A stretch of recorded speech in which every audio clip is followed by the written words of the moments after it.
Oasis Audio presents Soul Strong by Lucinda Secrest McDowell. Read for you by the author.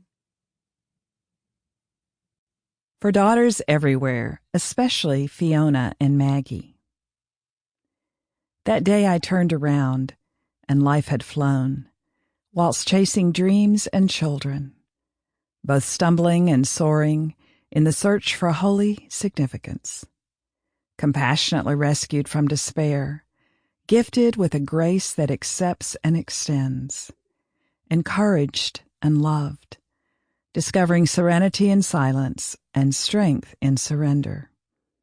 Filled, then poured out, heartbroken, then mended, embracing creative words, life-giving music, breathtaking beauty, and extraordinary people. Walking with a limp, but still walking, daily in God's presence and power, beloved. Learning to love everybody always. Not a perfect life, more a passionate pursuit. Daughters, here is what I know for sure. We can live soul strong. Lucinda Secrest McDowell. I give you thanks, O Lord, with my whole heart. Before the gods I sing your praise.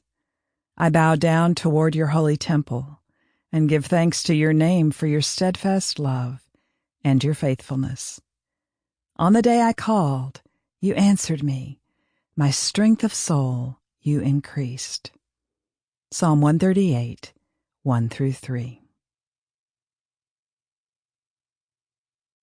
How do you do it? Throughout my life, I've had many conversations with younger women. I treasure such experiences since I am constantly growing through contact with people from every age group. Recently, among the majestic California redwoods, one such encounter became the genesis of this book. Lucinda, I'm Kelsey. May I join you for coffee?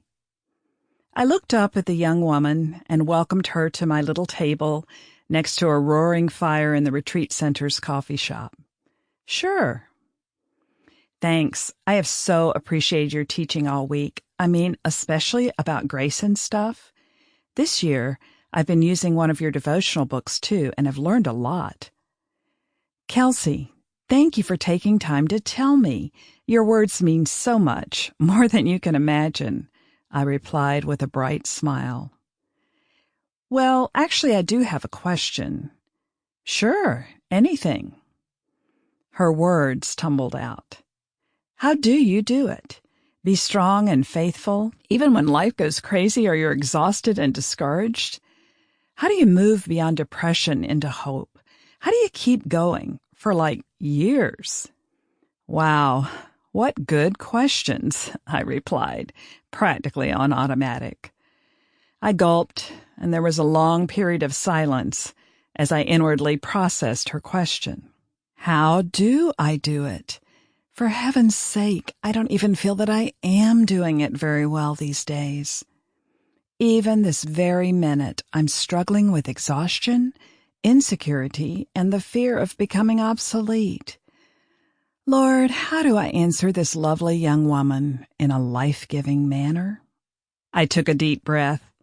You know, Kelsey, your question is one I ask quite frequently of God. How do I live this seemingly impossible life? And does he answer you? I mean, you seem to still be living and thriving even at your age. Sorry, I didn't exactly mean it that way. Chuckling a bit, I assured her I understood. He always answers, but not necessarily with an audible voice, I said. Over time in my seeking, answers just came when I was reading a portion of scripture or listening to biblical teaching, like at our conference this week. I've also found guidance when people shared their life stories of overcoming obstacles. I realized that if God could help them, perhaps he could help me too. If they could be brave and steadfast, so could I. I looked deep into her eyes and wistfully revealed. Honestly, I've learned the deepest lessons for living soul strong in the midst of defeat and brokenness. Those times God reached for me in his grace and mercy. Sample complete. Ready to continue?